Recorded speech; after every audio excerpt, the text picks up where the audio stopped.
ශ්‍රී ලංකා කණ්ඩායමේ මැද පෙළ පිතිකරුවෙක් සහ ප්‍රහාරාත්මක පිතිකරුවෙක් වන බානුගුණ රාජපක්ෂ නැවත 2020 කණ්ඩායමට කැඳවීමට සූදානම් බව අභ්‍යන්තර තොරතුරු ආරංචි මාර්ග සඳහන් කරලා තිබෙනවා. ඉතින් ලැබෙන තොරතුරු වලට අනුව සනත් ජයසූරිය විසින් තමයි මෙම ඉල්ලීම කරලා තිබෙන්නේ තේරීම් කමිටුවෙන්.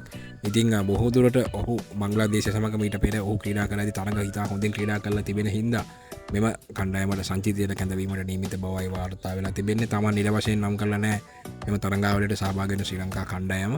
ඉතින් ඉදිරි සති කිහිපය තුළ නම් කිරීමට නියමිතව තිබෙනවා. ඉතින් බානුගුණ රාජපක්ෂ ඉතින් අපි දන්නවා ප්‍රහාරාත්මක පිතිකරුවෙක්. ඉතින් පසුගිය කාලේ අසාර්ථක වෙච්ච තමයි ඔහුට කණ්ඩායමේ ස්ථානය කිමිුනේ නැත්තේ. ඉතින් ඕනෑම මොහොතක පිටියෙන් එළියට පහරක් එල්ල කළ හැකි ධර්ම ගණේ පිතිකරුවෙක් කියලා කිව්වොත් නිවැරදි. ඉතින් බානුගුණ රාජපක්ෂ නැවත කණ්ඩායමට කැඳවීම පිළිබඳ ලාංකීය ක්‍රිකට් ප්‍රේක්ෂකයෙක් විදියට ඔයගොල්ලන්ට හිතෙන්නේ මොකද? ඉතින් ඔයගොල්ලොන්ගේ වටිනා අදහස් පහලින් කමෙන්ට් එකකින් දක්වාගෙන යන්න.